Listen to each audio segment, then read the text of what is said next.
Hi, so this is going to be a real quick tutorial talking about the concept of the pattern for the traveling dress, the design for it. And we actually have combined 3 different patterns into one lovely pattern. Well, I guess maybe technically 4, but I don't really have a piece for, we'll get to number 4 in a second.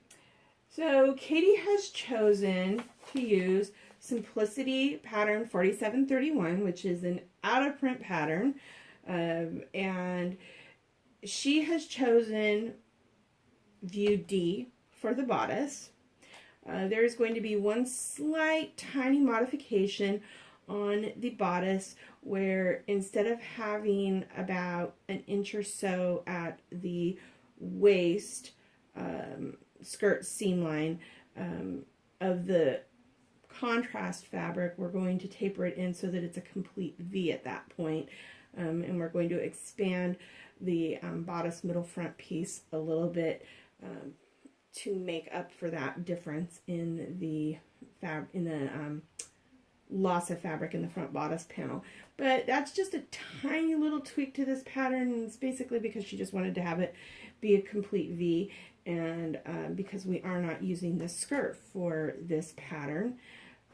So that is your basic bodice pattern, and that's the only alteration to the bodice pattern that we have, apart from the straps, which are going to be 1.5 inches wide. We hope that those are adequate to cover most bra strap widths for girls.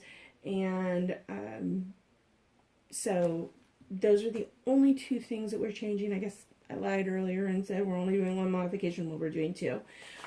But the strap modification is obviously to keep within rainbow regulations.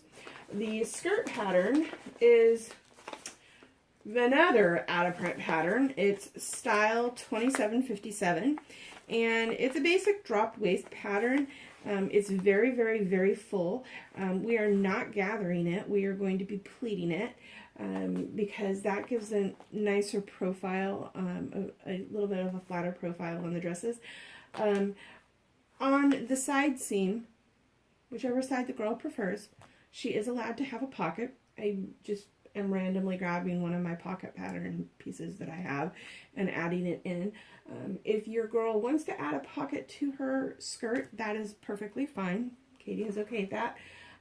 Please, though, use your travel fabric remnants to make that pocket piece, to make those pocket pieces instead of, some other random fabric, whether it be white or whatever you use for the lining.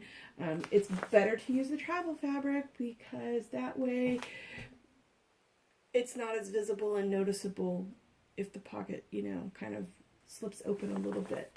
And I believe that Katie is going to be discussing with the girls at Grandy Retreat contents of their travel dress pockets. This is an experiment to see how the girls can do with not weighing those skirts down and incurring, the glares from their lovely director of grand officers, which kind of are, legitimate in this case when they put too much in those pockets. And then the last pattern that we are using, because, let's just go with another pattern brand. Butterick 3796. We are using this for the butt bow. And yes, it's also out of print. Butt bow's going to be pretty simple and straightforward, and we'll have another YouTube tutorial for it, and it's just attached to the back of the dress. We went with this one because it doesn't have streamers, and we felt like the streamers would interfere with the wedges on the back of the dress. The wedges are just kind of something I put together, combining a couple of different patterns that I had for skirt go day pieces, but they're kind of really irrelevant to the whole construction of the dress at this point in the patterns. So these are the main patterns that we're using, that if you're like, oh my gosh, how do I put this together? Those are the patterns that you should go to and use the instructions. We will be copying the instructions for the butt bow and the bodice and providing them to each of the seamstresses, the detailed instructions that come with the pattern, instead of just saying, hey, Fly by the seat of your pants, folks.